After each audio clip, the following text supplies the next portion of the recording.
오늘 하나님께서 우리에게 주시는 말씀은 로마서 1장 16절의 말씀입니다. 로마서 1장 16절 말씀. 오늘 본문은 1장 1절에서 17절까지인데요.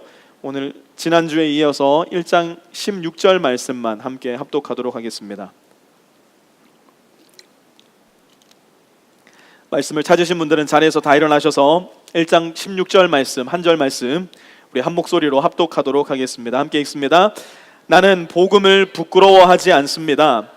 이 복음은 유대 사람을 비롯하여 그리스 사람에게 이르기까지 모든 믿는 사람을 구원하는 하나님의 능력입니다. 아멘. 자리에 앉으시고요. 여러분들도 다 경험을 해보셔서 이미 익히 알고 계시겠지만 청년 사역을 할 때 사랑하는 연인들, 남녀 청년들을 가만 지켜보면서 저는 깜짝깜짝 놀랄 때가 굉장히 많았습니다. 그 이유가 무엇이었냐면 각자 한 사람 한 사람의 면면을 놓고 지켜보았을 때는 절대로 할 수 없는 일이었을 것 같은데 연인이 되어서는 이 한 사람 한 사람이 각자 따로따로는 할 수 없었던 그 일을 대단히 멋지게 해내는 모습을 보았을 때 마음 가운데 굉장히 큰 놀라움이 있었습니다. 예를 들자면 이런 겁니다. 운동과는 전혀 관계가 없는 자매가 한 명 있습니다. 그런데 남자친구가 생기고 보니까 하필 그 남자친구가 운동을 너무 좋아하는 거예요. 또 이 남자친구가 좋아하는 운동이 그냥 평범한 운동이었으면 좋겠는데 하필이면 벽을 타는 암벽 등반이었습니다. 이 자매는 말씀드렸다시피 운동과는 전혀 관계가 없는 자매였는데 남자친구가 암벽 등반을 좋아하다 보니까 어느 날부턴가 허리에 로프를 차고 다니기 시작합니다. 어느 날부턴가 송진가루가 어디께 좋은지 알아보고 다니기 시작합니다. 그리고 물어보면 뭐하니? 물어보면 벽 타고 있어요 라는 이야기를 심심치 않게 듣게 됩니다. 참 사랑은 사람을 이렇게도 변하게 만드는구나 하는 싶은 그런 생각이 들었었습니다. 늘 문자를 보내거나 전화를 할 때 단답형의 대답만 와서 그 형제에게 제가 이렇게 말한 적이 있습니다. 누구누구 형제, 문자 보낼 때 조금만 더 길게 써주면 안 될까? 문자 보낼 때 좀 이렇게 이모티콘도 넣어주면 안 될까? 전화해서는 목사님 이거 뭐예요? 라고 물어보기 전에 목사님 식사는 하셨어요? 괜찮으셔요? 이런 거 좀 물어보면 안 되겠니? 라고 얘기했을 때 그 형제에게 돌아온 한마디, 목사님 전 원래 문자나 말 별로 길게 못하는 거 잘 아시면서 왜 그러세요? 그런데 여자친구가 생기고 나니 새벽 2시, 3시까지 전화통화를 하느라고 전화가 뜨거워져서 더 이상 귀에 대고 없어서 전화를 끊고 나서는 새벽 3시, 4시까지 문자를 하느라고 요즘 피곤해 죽겠다는 말을 들었을 때 참 사랑은 사람을 희한하게도 변하게 만드는구나 싶은 생각이 들었었습니다. 여러분도 다 경험해 보신 것일 겁니다. 연애할 때에 또 지금도 사랑이 여러분을 자꾸만 바꾸어가는 모습 여러분의 삶 가운데 많이 발견하게 될 겁니다. 사랑은 사람을 대단히 창조적으로 변화시키는 힘이 있습니다. 상대를 기쁘게 하기 위해서, 상대의 마음을 사기 위해서, 상대와 더 깊은 관계 속으로 들어가기 위해서 사람은 사랑을 통해서 우리 안에 숨겨져 있었던 그러나 여전히 존재하고 있던 창조성을 대단히 위대하게 끄집어내게 되는 겁니다. 하나님은 처음부터 창조의 하나님이셨습니다. 하나님은 천지 만물을 창조하셨고 여기 앉아있는 저와 여러분 모두를 직접 창조하신 분이십니다. 그리고 아담의 후손으로 태어나서 처음부터 하나님과의 관계가 끊어져 있었던 저와 여러분을 하나님께로 이끄시기 위해서 이 세상 그 누구도 생각하지 못했던 방법으로 이 세상 그 누구도 해내지 못했던 사람을 사용하셔서 그 일을 이루어내시는데요. 그것이 무엇이냐면 예수 그리스도로 말미암아 드러난 복음의 위대함입니다. 오늘 우리가 함께 살펴볼 본문 속에는 복음이 창조해내는 능력이 구체적으로 드러나 있는데요. 복음이 창조해내는 몇 가지 그 능력을 오늘 본문 속에서 함께 구체적으로 살펴보려고 합니다. 로마서 1장에 드러나는 복음의 첫 번째 창조성은 무엇인가? 첫 번째로 복음은 감사를 그리스도인들의 마음 가운데 창조해낸다는 겁니다. 로마서 1장 8절을 함께 보도록 하겠습니다. 나는 먼저 여러분 모두의 일로 예수 그리스도를 통하여 나의 하나님께 감사를 드립니다. 그것은 여러분의 믿음에 대한 소문이 온 세상에 퍼지고 있기 때문입니다. 바울이 감사한다고 이야기합니다. 그런데 바울이 감사하는 그 이유가 무엇인가 가만 들여다보니까 로마 그리스도인들의 믿음이 온 세상에 전파되었다는 겁니다. 8절 후반절 다시 한번 보십시오. 나의 하나님께 감사를 드립니다. 그것은 여러분의 믿음에 대한 소문이 온 세상에 퍼지고 있기 때문입니다. 이것이 무슨 말일까요? 로마 그리스도인들은 예수님에 대한 소식, 곧 복음을 듣고 나서 그 복음을 믿음으로 말미암아 거듭나게 되었을 때 그들만 그 복음을 알고 입을 다문 채로 가만히 있었던 게 아닙니다. 복음을 듣고 복음을 영접하여 예수님을 믿게 된 즉시로 나아가서 복음을 이야기하기 시작했습니다. 복음을 나누기 시작한 겁니다. 그런데 그 소식이 얼마나 빨랐던지 온 세상에 로마 교회 성도들의 믿음의 소식이 퍼져나갔다라고 바울은 이야기하고 있는 겁니다. 여러분, 로마 그리스도인들의 특징이 뭐였는 줄 아셔요? 로마 그리스도인들은 루머를 말하지 않고 진리를 말한 사람들이었습니다.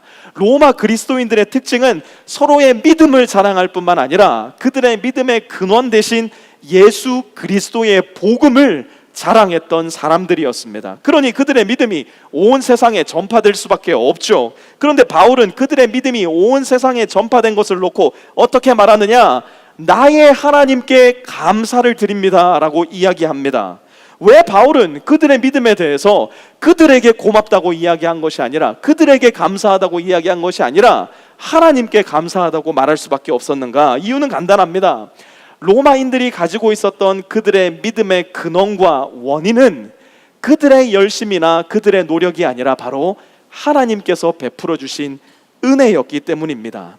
그들의 마음 가운데 믿음이 자라날 수 있었던 유일한 이유는 그건 역시도 하나님의 은혜였기 때문이라는 겁니다. 그래서 바울은 그들의 믿음을 하나님 앞에 감사합니다. 서로를 향한 감사, 서로의 신앙을 통한 하나님께 올려드리는 감사는 복음이 공동체 안에 창조해내는 대단히 중요한 특징 가운데 하나입니다. 우리 공동체 안에 서로를 생각할 때마다 하나님 앞에 올려드릴 수 있는 감사의 제목이 넘쳐나느냐, 아니면 험담과 불평, 근심과 다른 사람을 생각했을 때 마음에 근심과 고민이 늘어나느냐, 이것은 우리 공동체가 복음 중심적인 공동체인가 아니면 나 중심적인 공동체인가를 판가름하는 대단히 중요한 기준점이 될 것입니다. 왜냐하면 복음은 서로를 향한 감사, 서로를 인하여 하나님 앞에 올려드리는 감사의 마음을 공동체 안에 창조해내기 때문입니다. 그런데 여기가 끝이 아니에요. 복음의 두 번째 창조성, 복음은 기도를 공동체 안에 창조해냅니다. 로마서 1장 9절에서 10절은 이렇게 말씀합니다. 하나님은 내가 그 아들의 복음을 전하는 일로 충심으로 섬기는 분이시기에 내 마음속을 알고 계십니다. 나는 기도할 때마다 언제나 여러분을 생각하며 어떻게 해서든지 하나님의 뜻으로 여러분에게로 갈 수 있는 좋은 길이 열리기를 간구하고 있습니다. 바울이 말합니다. 하나님께서 내 증인이신데요, 내가 여러분들을 위해서 날마다 기도하고 있습니다. 로마 성도들에게 이야기하고 있는 겁니다. 그런데 그 이유가 뭐냐 하니까요, 바울이 기도하는 이 기도가 너무너무나 재밌는 기도예요. 사실은 왜냐하면 바울이 로마서를 썼을 당시에 바울은 로마에 있는 성도들의 얼굴을 한 번도 본 적이 없었습니다. 바울은 로마에 있는 성도들과 친교의 악수를 나눠본 적도 없었고요, 바울은 로마에 있는 성도들의 믿음의 소식을 직접 들어본 적도 없는 상황이었습니다. 바울은 이때까지 한 번도 로마를 방문해 본 적도 없는 상황이었습니다. 앞서 8절에 말했듯이 그들의 믿음이 온 세상에 전파되었기 때문에 바울도 그들의 믿음의 소식을 소문으로 들어 알고 있었을 뿐이었지 그들이 정작 누군지는 잘 모르는 상태였습니다. 바울이 로마 교회를 개척하고 얼굴로 그들을 알고 있었다면 그들을 위한 기도는 너무나 당연하죠. 그러나 바울은 지금 얼굴 한번 보지 못한 성도들을 위해서 날마다 기도하고 있다고, 그것을 하나님께서 아시고 하나님이 내 증인이시라고 말하고 있는 겁니다. 바울은 어떤 사람을 만나든지, 바울은 무슨 일을 하든지, 어디에 있든지 모든 일에 기도의 기초로 살아갔던 사람이라는 것을 오늘 본문이 우리에게 가르쳐주고 있는 겁니다. 기도 없는 사역, 기도 없는 사랑, 기도 없는 섬김, 기도 없는 학업과 기도 없는 직장 생활, 기도 없는 나의 모든 신앙 생활, 바울은 알고 있는 겁니다. 그것은 마치 열매 없는 잎만 푸르른 잎사귀와 같다, 나무와도 같다, 그래서 아무런 쓸모가 없는 것이다 라는 것을 사도 바울은 이미 알고 있었던 겁니다. 겉은 화려해 보일지 몰라도, 모양은 대단히 그럴듯해 보일지 몰라도, 아무런 유익도 쓰임도 하나님께서 베풀어 주시는 기쁨과 은혜와 평안도 없다는 것, 기도가 없다면 그 모든 것이 잎만 무성한 열매 없는 나무와 같다는 것, 사도 바울은 잘 알고 있었던 겁니다. 이처럼 복음은 신자들의 삶 속에 풍성하고도 바른 기도를 창조해내어서 서로가 서로를 위해서 기도하게 만들 뿐만 아니라, 모든 일의 중심이 내가 아니라, 모든 일의 원인이 내가 아니라 하나님께 있다는 것을 우리에게 가르쳐주고 있는 겁니다.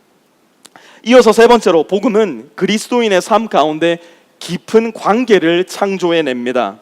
복음은 그리스도인의 삶 가운데 깊은 관계를 창조해냅니다. 11절 함께 봅니다. 내가 여러분을 간절히 보고 싶어하는 것은 여러분에게 신령한 은사를 좀 나누어 주어 여러분을 굳세게 하려고 하는 것입니다.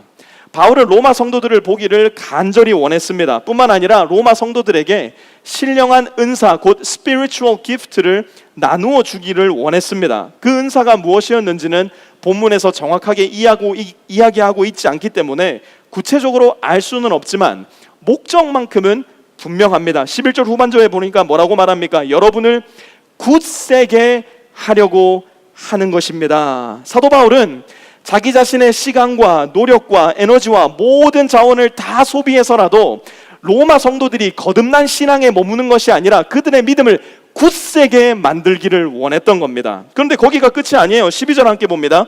이것은 내가 여러분과 함께 지내면서 여러분과 내가 서로의 믿음으로 서로 격려를 받고자 하는 것입니다. NIV 성경에 보니까요, 14절을 이렇게 번역해놨어요.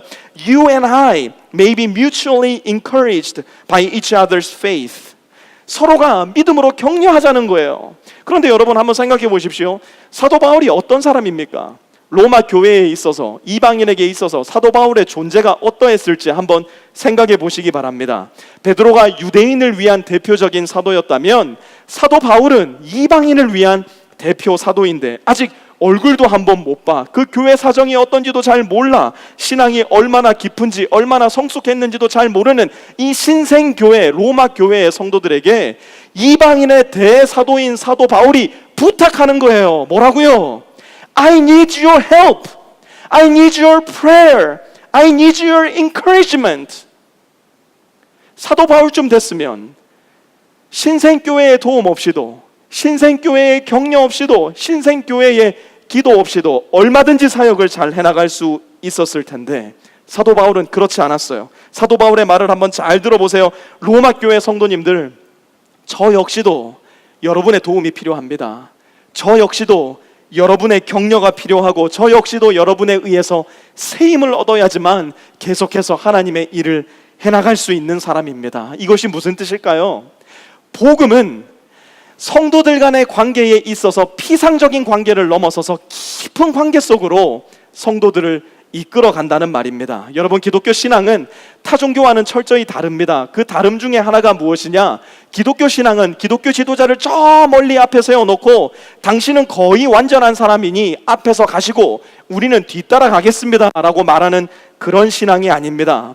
기독교 지도자와 성도들은 같이 가는 겁니다. 함께 손을 잡고 우리가 따라가야 될 오직 한 분, 예수 그리스도를 우리의 표적 삼고 표대 삼아서 쫓아가는 것, 그것이 바로 기독교의 신앙입니다. 우리가 따라가야 할 분은 어떤 사람이 아니라, 어떤 지도자가 아니라 예수님이 되셔야 한다는 말입니다. 그래서 사도 바울은 그의 서신서를 쓰면서 그와 성도들 간의 계급적인 차이를 한 번도 둔 적이 없다는 것, 여러분이 아마 로마서를 읽으시면서도 발견하게 되는 부분 중에 하나일 겁니다. 이어지는 13절에도 사도 바울은 로마 교회 성도들을 향해서 형제들아라고 부릅니다. My brethren, my brothers. 어떤 계급적인 차이를 두는 것이 아니라 나와 함께 똑같이 손을 잡고 우리 주 예수 그리스도께로 나가는 나의 형제들. 교회의 지도자로 세움받은 사도라 할지라도 복음이 창조해내는 성도들 간의 깊은 관계가 필요하다는 것, 사도 바울이 오늘 본문 가운데 가르쳐주고 있는 겁니다. 그런데 15절에 가서 보면요, 조금 의외의 말씀이 등장을 합니다. 15절 말씀 함께 한번 볼까요? 그러므로 나의 간절한 소원은 로마에 있는 여러분에게도 복음을 전하는 것입니다. 여러분, 혹시 이 말씀 읽으신 분들 중에 이 말씀을 읽으면서 이 말씀이 무슨 뜻이지 조금 의아하게 생각되었던 분 계시지 않습니까? 지금 사도 바울은 누구에게 편지를 보내고 있다고 했죠?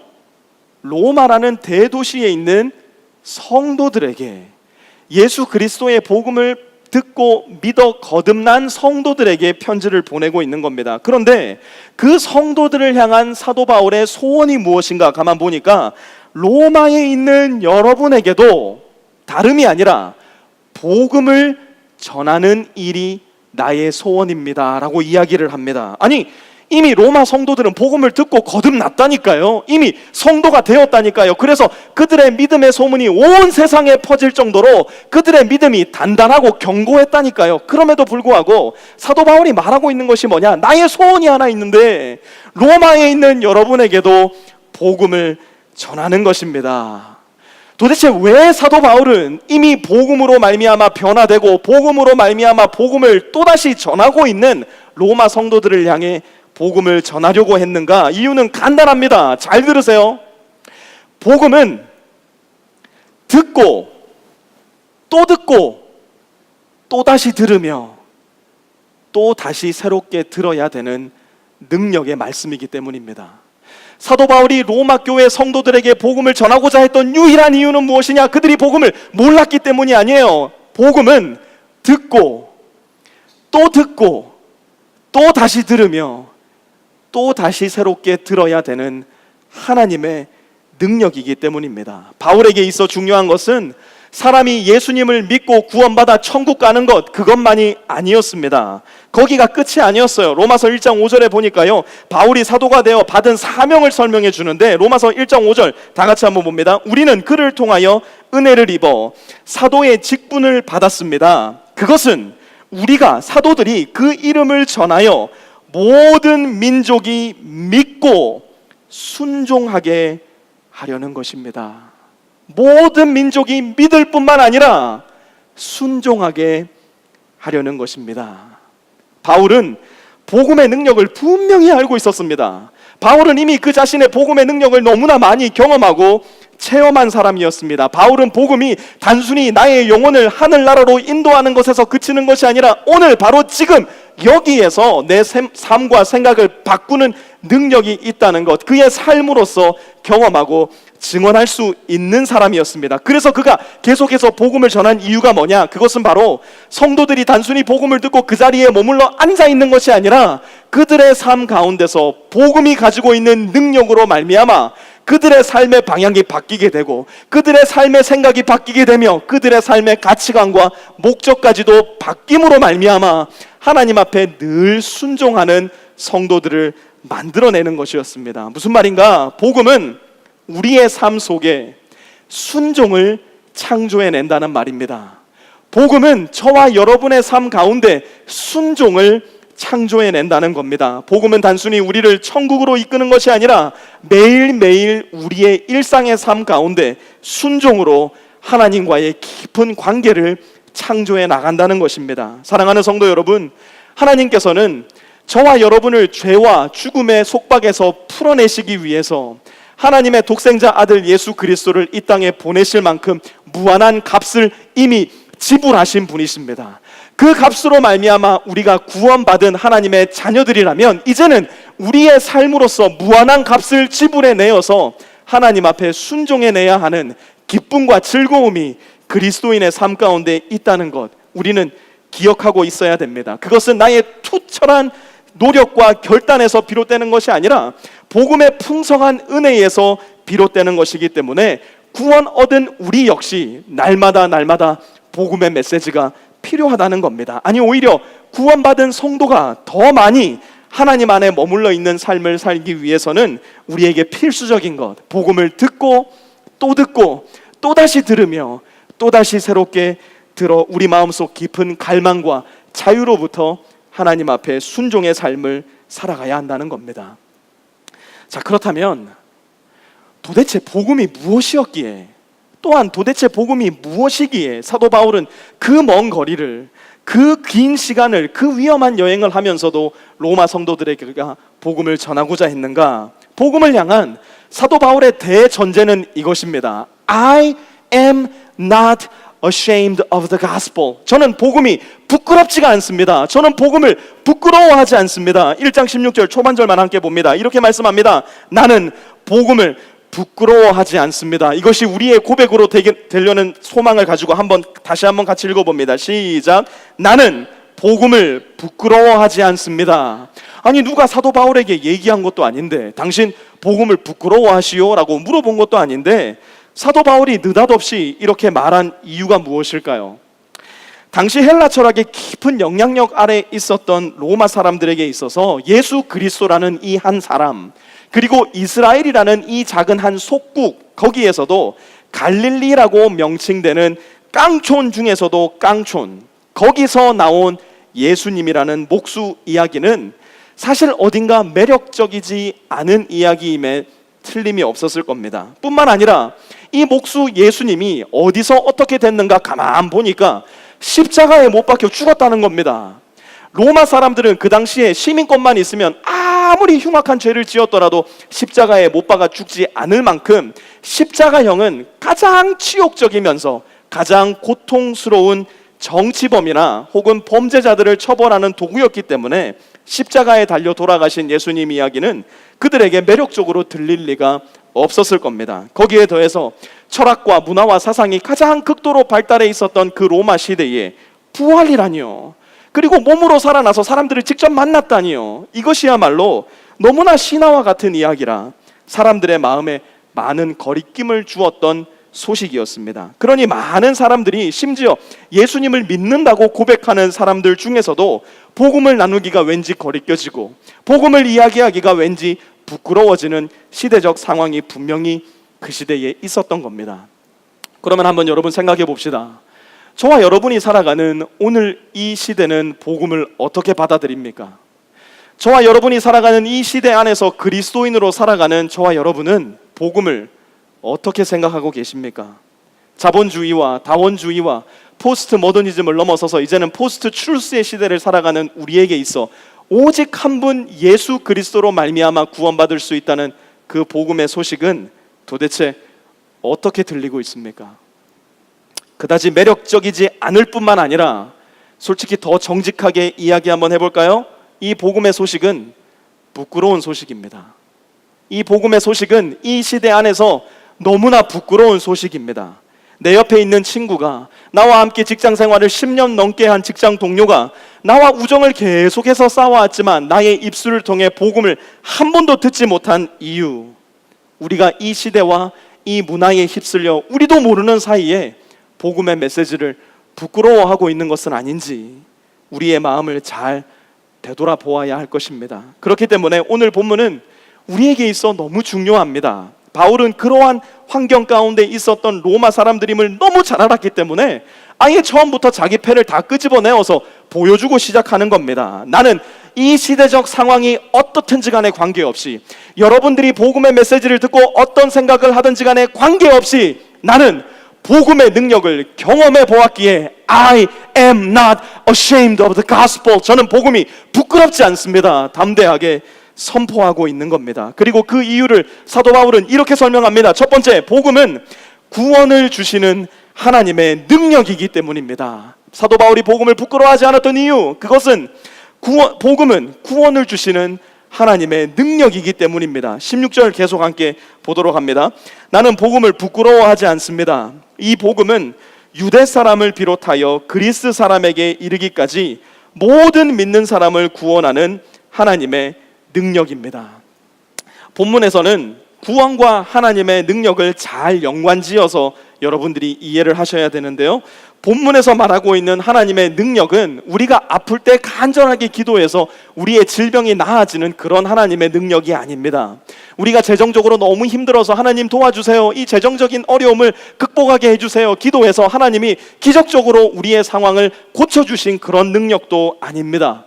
맨날 내 속을 벅벅 끌고 넣는 남편을 위해서 기도하고 하나님 제 남편 좀 바꿔주세요 기도할 때 하나님이 내 남편의 마음을 기적적으로 바꿔주시는 그런 능력도 본문에서 이야기하고 있는 하나님의 능력 아닙니다. 오늘 본문에서 말하고 있는 능력 두나미스는요, 어디로부터 묶여있는, 속박되어 있는 내 자신을 자유롭게 풀어주시는 능력을 일컫는 말입니다. 당시 유대인들의 세계관 속에서 본문에 나타난 능력 두나미스는요, 누군가가 자신들이 겪고 있는 로마 식민 통치로부터 그들을 건져내어주는 능력을 일컫는 단어였습니다. 그래서 유대인들의 입장에서 이 단어 두나미스라는 단어를 들었을 때 그들 마음 가운데 가장 먼저 자동적으로 떠올랐던 이미지는 무엇이었냐면, 그들의 조상들이 애굽이라는 나라로부터 하나님의 능력에 의해 구출되었던 그 사건, 이집트라는 나라의 속박과 통치로부터 이스라엘이라는 그들의 조상들의 나라를 자유롭게 해주셨던 그 두나미스를 떠오르게 했던 단어였습니다. 그리고 그것은 지금 그들이 겪고 있는 로마의 식민 통치로부터도 그들을 건져서 자유롭게 해주실 하나님의 능력으로 해석할 수도 있는 단어였습니다. 그런데 바울은 지금 이 본문 안에서 유대인들의 세계관 틀 안에 머물지 않고 이방인들의 세계관 틀 안에 머물지 않고 어떤 일을 하느냐, 이 모든 것들을 다 하나로 통합하여 인류의 세계관 안으로 로마인도 유대인도 초청합니다. 지금 바울이 말하고 있는 하나님의 능력은 애굽으로부터의 자유함도 아니고 로마로부터의 자유도 아닌, 인류라면 누구나 고민하고 인류라면 누구나 고통스러워할 죽음의 속박으로부터의 구원하심, 영원한 지옥의 형벌로부터의 구원하심으로 사도 바울은 모든 인류를 두나미스라는 단어를 사용함으로 초청하고 있는 겁니다. 여러분, 바울은 율법을 최대한 잘 지켜왔던 사람이었습니다. 율법 교사 중에 율법 교사였고요, 유대인 중에 유대인이었고요, 유대인으로서 가장 율법을 잘 교육받고 가장 율법을 성실하게 지켜나갔던 사람이었습니다. 그럼에도 불구하고 바울에게 있었던 문제가 무엇이냐, 바울은 죄로부터의 자유함, 죽음으로부터의 자유함, 영원한 지옥 형벌로부터의 자유함을 한 번도 율법으로부터 경험해보지 못했습니다. 그런데 그가 십자가의 나사렛 예수 그리스도를 알게 되고 만나게 된 그 순간, 복음을 마주하게 된 그 순간 바울은 깨닫고 만 겁니다. 무엇을요? 바울 자신이 열심히 율법을 지킴으로 말미암아 형성된 그 자신의 의로 말미암지 않고 바울 자신의 죄를 갚아주시기 위해 십자가의 어린 양 되시어 죽으신 예수 그리스도의 의를 의지할 때에 그 자신에게 짊어진 죄의 모든 형벌과 무게는 자유해지고 더 이상 사단이 그 자신을 속박하지 못하며 지옥의 영원한 형벌은 더 이상 나를 얽어매지 못한다는 복음의 위대한 능력을 그 자신은 예수 그리스도로 말미암아 깨닫게 된 것이었습니다.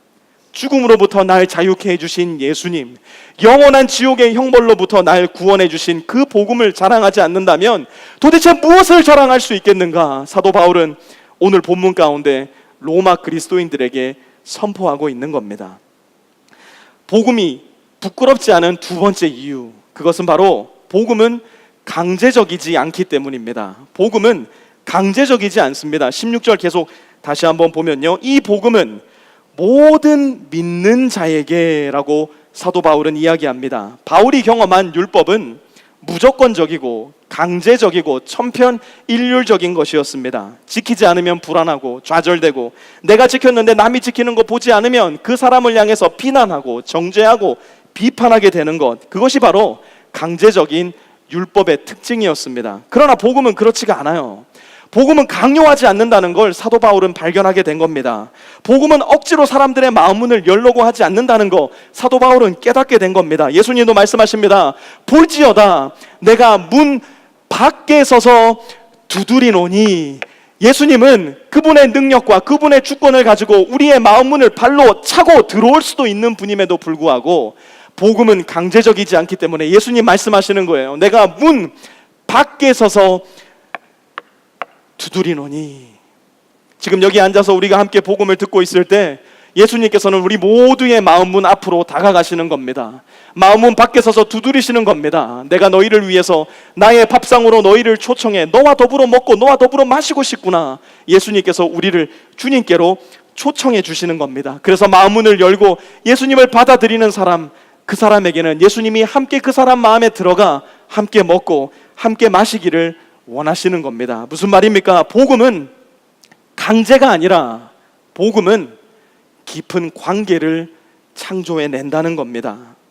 그런데 믿음으로 말미암아 구원받게 되는 이 믿음이라는 것이 어떻게 생각하면 참 쉬운 걸 수도 있는데요, 어떻게 생각하면 참 어렵습니다.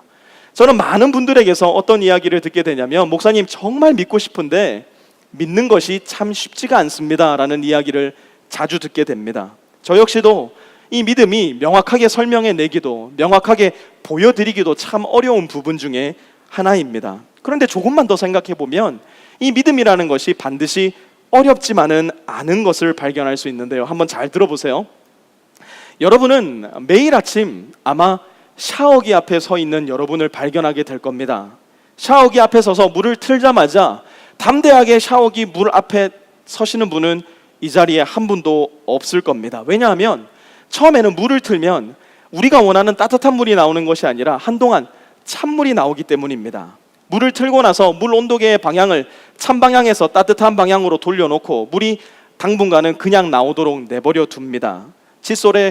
치약에 칫솔을 짠다든지 우리 형제님들은 면도를 한다든지 하면서 10초, 20초 정도의 시간이 그냥 흘러가게 내버려 둘 겁니다. 그리고 나서 어떻게 합니까? 손을 뻗어서 물의 온도를 슬쩍슬쩍 체크해 보는 겁니다. 그 즉시로 몸을 던져 넣는 것이 아니라 내 몸은 소중하니까요, 손으로 슬쩍슬쩍 물의 온도를 체크해 보는 겁니다. 그런 다음 내 몸이 놀라지 않을 만큼 충분히 물이 따뜻해졌다 싶으면 샤워장 안으로 들어가 샤워를 시작하는 겁니다. 여러분, 이 일련의 행동, 정말 아무렇지도 않게 우리가 매일 아침마다 반복하는 이 일련의 행동은요, 사실은 우리가 가지고 있는 이 샤워기를 향한 엄청난 믿음을 증거해 주고 있는데요, 물을 제일 먼저 틀었을 때는 절대로 따뜻한 물이 곧바로 나오지 않는다는 거 여러분 경험으로 다 아실 겁니다. 그러면 어떻게 해야 됩니까? 기다려야 됩니다. 그런데 어떻게 기다리느냐? 그냥 기다리는 것이 아니라 물의 온도를 따뜻한 쪽으로 돌려놓고 기다립니다. 파란색에서 빨간색으로 돌리는 그 이유는 찬물이 따뜻한 물로 바뀌게 된다는 믿음이 우리 마음 가운데 존재하기 때문입니다. 그 믿음이 가능한 이유는 뭐냐? 아주 오래전부터 그것을 경험해 왔거든요. 아주 오래전부터 샤워장에 들어갈 때마다 우리는 그 일을 하고 있고, 그 일을 할 때마다 어김없이 나의 기대를 따라 찬물에서 따뜻한 물로 바뀌어 나의 샤워를 도와주고 있거든요. 그런데 여러분 한번 생각해 보세요. 우리는 찬물을 따뜻한 물로 바꾸기 위해서 그 어떤 노력도 하지를 않습니다. 한 번도 밖에 나가서 장작을 팬 다음 물을 데피기 위해서 불을 떼어 본 적도 우리는 없습니다. 단지 믿음을 가지고, 그 믿음으로 말미암은 경험을 가지고 우리는 물을 틀고요, 온도기의 방향을 따뜻한 방향으로 돌려놓고요, 그리고 따뜻한 물이 나올 때까지 한치의 의심 없이 그저 기다립니다. 그러니 어떻게 됩니까? 이렇게 날씨가 덥든지 춥든지 간에 관계없이 사시사철 뜨거운 물로 샤워하는, 그래서 매일 아침마다 깨끗하게 몸을 씻어내고 상쾌하게 하루를 시작할 수 있게 되는 겁니다. 그 믿음의 결과로 우리는 매일매일 따뜻한 물을 경험하게 되는 겁니다. 복음을 향한 믿음도 마찬가지입니다. 내가 하는 것은 사실 아무것도 없습니다. 내가 하는 것이라고는 구원을 주시는 하나님의 능력을 내 마음 가운데 받아들이는 겁니다. 그 복음의 메시지를 향해서 내 마음과 내 귀를 돌려놓는 겁니다. 마치 찬물의 방향에서 따뜻한 물의 방향으로 물의 온도계를 돌려놓듯이 우리의 마음의 방향을 복음의 방향으로 돌려놓는 겁니다. 내 영혼의 위치도 하나님을 향해 돌려놓는 겁니다. 그리고 기다리는 겁니다. 많은 사람들이 착각합니다. 예수님을 믿고 나면 내 인생이 순식간에 변화되게 될 거야. 예수님을 믿고 나면 하나님께서 내 삶을 도와주셔서 내 삶의 모든 문제들이 해결되게 될 거야. 예수님을 믿고 나면 내 남편의 저 불안한 삶도, 내 남편의 저 극성맞은 성격도 모두 변하게 될 거야. 우리는 순식간에 그런 일들이 일어날 거라 착각합니다. 그런데요, 아니던데요.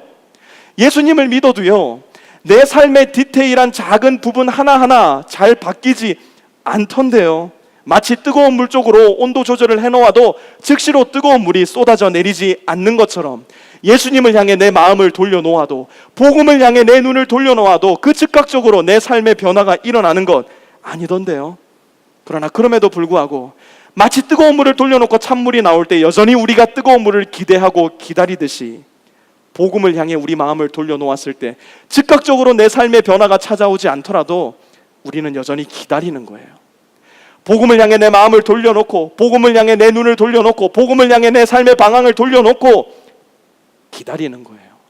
비록 내 껍데기에는 변화가 많이 없을지 몰라도 이 복음은 모든 믿는 자에게 구원을 주시는 하나님의 능력이 됨을 믿음으로 말미암아 기다리며 기억하는 겁니다. 그렇게 복음을 향해서 내 얼굴을 돌려놓고 내 삶의 방향을 돌려놓고 내 영혼의 방향을 돌려놓고 기다리는 거예요. 처음에는 은혜의 물방울이 한 방울 한 방울 그야말로 너무 감질맛 나게 똑똑 소리를 내며 떨어질지도 몰라요. 나는 분명 내 믿음의 전원을 켜놨는데, 나는 분명 내 믿음의 온도계를 따뜻한 방향으로 돌려놓았는데, 나는 분명 내 영혼의 방향을 복음으로 돌려놨는데 은혜의 생명수가 콸콸 흘러넘쳐야 될 텐데 10년이 지나도 20년이 지나도 은혜의 물방울이 똑똑똑 떨어지는 것만 같은 느낌이 드시는 분도 분명히 있을 겁니다. 여러분, 그래도 여러분 믿음의 전원을 끄지 마세요. 믿음의 온도계를 하나님 쪽으로 돌려놓고 다시 세상 쪽으로 바꾸지 마세요. 그대로 두세요. 그리고 기다리세요. 그리고 계속해서 내 얼굴이, 내 마음이, 내 영혼이 복음을 향할 수 있도록 여러분 거기에 여러분의 시선을 맞추어 놓으세요. 조금 지루할 수도 있을 겁니다. 조금 더딜 수도 있고 조금 답답한 마음도 분명히 들 겁니다. 그러나 기억하십시오. 그렇게 더디게 느껴질지라도, 그렇게 느리게 느껴질지라도 여전히 복음은 믿는 모든 사람에게 구원을 베풀어 주시는 하나님의 능력이 된다는 거 여러분 잊지 말고 그 복음에 매달려 있으시기 바랍니다. 하나님의 시간이 되었을 때에, 하나님이 정해놓으신 모든 시간표가 때마침 모두 차게 되었을 때에 복음을 향한 내 영혼의 스위치만 내려놓지 않는다면, 복음의 온도를 계속해서 뜨거움에 맞추어 놓는다면 하나님께서는 하나님의 방법대로 하나님의 시간에 은혜의 생명수를 저와 여러분의 삶 가운데 흐르게 해주실 겁니다. 이번 신방 기간 동안 한 가정을 신방하면서 너무 아름다운 간증을 듣게 되어서 제 마음이 너무 감사하고 기뻤습니다. 이분이 말씀하시기를 밥상 공동체로 모여서 교제하면서 다른 한 가정으로부터 너무 아름다운 기도를 들었다는 겁니다. 자기는 그런 기도 너무 오래간만에 들어봤고 그런 그리스도인도 너무 오래간만에 봤다는 겁니다. 그 가정이 내어놓은 기도 제목이 뭐였느냐? 우리 가정을 통해서 주님 좀 더 잘 살게 해주세요. 우리 가정이 좀 더 높은 곳에 올라가게 해주세요. 이런 게 아니라 이 가정이 이렇게 기도하더랍니다. 우리 가정을 통해서 올 한 해 우리 동네에서 최소한 5가정이 예수님 만나게 해주세요. 우리 가정이 복음의 통로로 쓰임받게 해주세요 라는 기도를 그 가정이 내어놓더랍니다. 여러분, 과연 이 가정의 이 기도 제목이 그야말로 쥐어짜듯 짜내어서 튀어나온 기도 제목이었을까요? 하나님께서 이 기도하지 않으면 율법적인 강제성을 가지고 우리 가정의 목을 쳐버리실 테니까 두려운 마음으로 이 기도 제목을 내어놓았던 걸까요? 아니요, 저는 그렇게 생각하지 않습니다.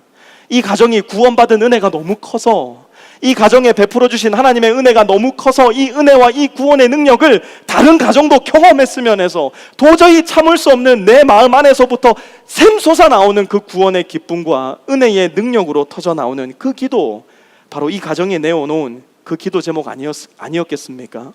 그 터져 나오는 기도 때문에 이 간증을 나누어 주었던 그 또 다른 가정이 도전을 받게 되고 다시 한번 복음 앞에 자기 자신을 세워놓는 중요한 계기가 되지 않았겠습니까? 복음은 이렇듯 우리의 기도를 새롭게 창조해냅니다. 복음은 또한 우리의 관계를 새롭게 창조해내고 우리의 소원, 곧 하나님께 순종하고자 하는 갈망을 우리 마음속에 새롭게 빚어내며 창조해 나갑니다. 사랑하는 프리스코 세미한 성도 여러분, 복음은 우리의 영원한 삶을 창조하시는 하나님의 능력이 될 뿐만 아니라 바로 지금, 바로 여기에서 저와 여러분이 새로운 삶을 살 수 있도록 우리의 삶을 새롭게 빚어가시고 창조해내는 오늘의 능력이 되기도 한다는 거 여러분 기억하시기 바랍니다. 하나님의 창조세계를 가만히 둘러보시기 바랍니다. 바다의 물고기와 하늘의 새들, 밤하늘에 흩뿌려져 있는 저 별들, 들에 피어나는 들풀과 들꽃들의 아름다움과 다양성도 한번 가만히 들여다보시기 바랍니다. 그 종류를 어떻게 우리가 다 계수할 수 있겠으며 그 아름다움을 어떻게 우리가 쫓아갈 수 있겠습니까? 복음으로 말미암아 하나님께서 오늘 바로 여기에서 창조해내는 저와 여러분의 삶도 마찬가지입니다. 율법의 1, 2, 3 순서에 맞추어서 모두가 네모난 두부를 자르듯 천편일률적인 그리스도인의 모습이 되는 것이 아니라 창조주 하나님의 손으로 말미암아 복음의 능력으로 말미암아 새롭게 창조된 저와 여러분은, 그리고 새롭게 창조되어져 가는 저와 여러분은 그 누구도 생각하지 못한 방법으로, 그 누구도 상상하지 못한 장소에서, 그 누구도 꿈꿔보지 못한 하나님의 일들을 해나갈 수 있게 될 겁니다. 마치 연애 시절 운동이라고는 거리가 멀어도 너무나 멀었던 그 자매가 어느 날부터인가 허리에 로프를 차고 송진가루를 손에 바르며 벽을 타내었던 것처럼, 전화라고는, 문자라고는 한 문장을 넘기지도 못하던 그 형제가 새벽 2, 3시가 맞도록 전화기가 뜨거워져 더 이상 전화통화할 수 없을 때까지 전화와 문자를 주고받았던 것처럼, 우리도 예수님의 사랑을 진실로 발견하고 우리를 위해 이 땅에 오신 여전히 살아계신 우리의 주님 예수 그리스도와 날마다 동행해 나가는 삶을 살게 될 때, 지금의 나로서는 도저히 상상할 수 없는 나, 지금의 나로서는 도저히 상상해낼 수 없는 바로 그 일, 지금의 나로서는 도저히 다가갈 수 없는 그 사람에게로 나아가 복음의 능력을 발휘할 수 있는 저와 여러분을 발견하게 될 겁니다. 복음이 바로 그 원천이고 복음이 바로 그 능력입니다. 이제 앞으로 계속해서 함께 로마서를 읽어나가며 우리 모두가 그 능력을 나의 삶으로서 경험해 나가시기를 바랍니다. 복음이 창조해내는 나의 삶으로서 하나님께 영광 올려드릴 수 있게 되기를 바랍니다. 그리하여서 저와 여러분 모두가 이 세상의 문화와 이 세상의 세태가 어떻든지 간에 관계없이 사도 바울의 고백과 같이 나는 복음을 부끄러워하지 않습니다. 이유가 무엇인지 아십니까? 그 복음은 모든 믿는 자에게 구원을 주시는 하나님의 능력이 되기 때문입니다. 이 고백이 저와 여러분의 고백 되실 수 있기를 우리 주 예수 그리스도의 이름으로 축원합니다. 함께 기도합니다. 사랑의 아버지 하나님, 우리에게 복음을 주셔서 감사를 드립니다. 예수 그리스도로 말미암아 이 땅에 전파된 복음, 그것은 우리 인생에 있어서 아주 좋은 어드바이스나 조언이 아니라 소식이며 사건임을 오늘 말씀을 통해 발견하게 됩니다. 이미 하나님께서 우리를 위해 모든 일을 다 이루어 놓으셨으며 우리는 하나님께서 하신 그 모든 일을 믿음으로 말미암아 하나님의 자녀로 초청됩니다. 하나님, 이 자리에 있는 우리 모든 프리스코 세미한 성도들의 마음 가운데 주님 지금 노크하여 주시고 지금 그 문을 두드려 주셔서 다시 한번 복음의 메시지가 명쾌하고도 분명하게 그 마음에 깨달아지게 하여 주시고, 깨달아졌을 때에 거기에 머물러 앉아있는 것이 아니라 로마 성도들이 그러했던 것처럼 서로를 향한 감사, 서로를 향한 기도, 서로를 향한 깊은 관계, 그리고 하나님을 향한 순종의 삶으로 담대히 나아가 매일매일 우리를 빚어내시는 복음의 능력을 경험하는 우리 모든 프리스코 세미한 성도들 될 수 있도록 주님 인도하여 주시옵소서. 감사드리며 예수님의 이름으로 기도드렸사옵나이다. 아멘. 우리 자리에 다 일어나셔서 마지막 찬양 함께 하나님께 올려드리도록 하겠습니다.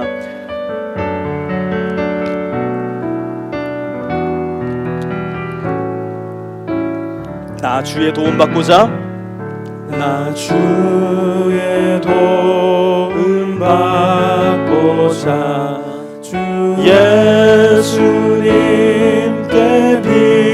빕니다. 구원 허락하시사 날 받아주소서. 함께 찬양합니다. 내 모습 이대로 내 모습 이대로 주님 받아주옵소서. 주 받아주소서. 날 위해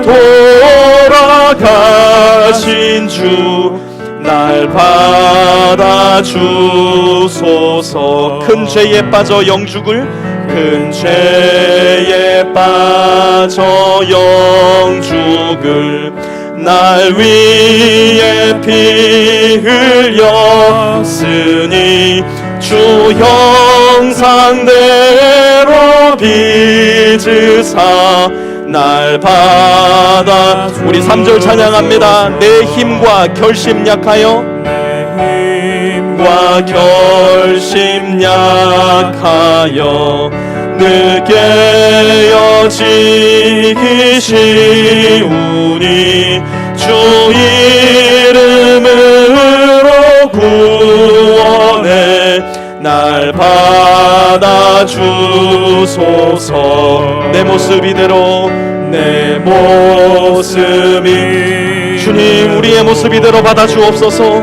주 받아주소서. 날 위해 돌아가신 주 날 받아주소서. 내 주님 서신 발 앞에 내 주님 서신 발 앞에 나 꿇어 엎드렸으니 그 크신 역사 이루게 날 받아주소서. 내 모습 이대로 주 받아주소서.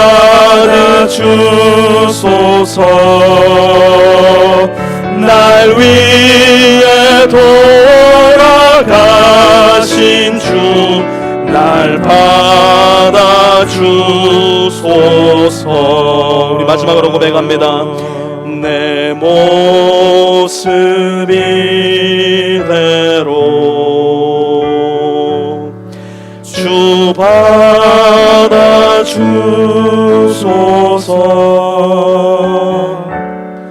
날 위해 돌아가신 주 날 받아주소서.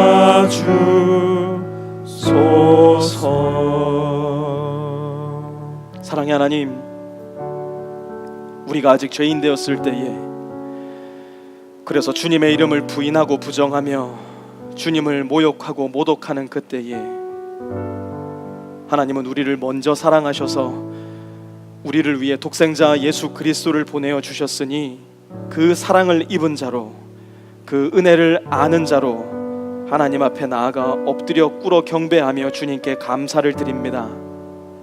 그 예수님을 우리에게 보내주셔서 감사드리고, 예수님이 우리의 구세주가 되어 우리의 죄의 짐을 가져가 주심으로 인하여 감사를 드립니다. 그러나 하나님, 우리가 또 하나 기억하기 원하는 것은 우리를 위해 죽으신 우리의 구세주 예수님은 2000년 전 십자가 위에 죽으셔서 무덤에 묻혀 거기에 계신 분이 아니라 3일 후에 살아나셔서 죽음의 권세를 이기시고 부활하신 우리의 주님이심을 우리가 기억하길 원합니다. 살아나셨기 때문에 지금도 오늘도 살아계시며 우리의 주님이시기에 지금도 오늘도 우리의 삶의 주인 되심을 우리가 기억하기 원합니다. 하나님의 말씀을 통하여서, 이 자연세계를 통하여서 함께 살아가는 믿음의 공동체를 통하여서 우리에게 말씀하실 때에 우리의 주님 되신 예수님 말씀에 순종하여 주님 앞으로 가까이 나아가 복음으로 말미암아 새롭게 빚어지며 새롭게 창조되어져 가는 우리의 삶을 경험할 수 있는 우리 모든 프리스코 세미한 성도들 될 수 있도록 주님 인도하여 주시옵소서. 그렇게 새롭게 빚어지며 창조되어진 서로의 모습 가운데 하나님 앞에 감사하며 그 모습을 위하여 기도하며 그 모습을 통하여 더욱더 깊은 관계 속으로 들어갈 뿐만 아니라 그 모습을 통하여 서로 격려받고, 그리하여 하나님의 말씀에 더욱더 순종할 수 있는 우리 믿음의 공동체 프리스코 세미한 교회 될 수 있도록 주님 인도하여 주시옵소서. 이제는 우리 주 예수 그리스도의 은혜와 하나님 아버지의 무한하신 사랑하심과 성령의 내주교통하심이 오늘 이 자리에 복음을 듣고 다시는 복음을 부끄러워하지 않기로 마음의 결단을 내리며 복음이 창조해내는 우리의 삶을 기대하며 순종함으로 살아가기를 결단하고 이 교회를 떠나가는 우리 모든 프리스코 세미한 성도들 머리머리 위에와 그들의 가정 위에, 직장 위에, 학교 위에 이제로부터 영원까지 함께 하옵시기를 간절히 축원하옵나이다. 아멘.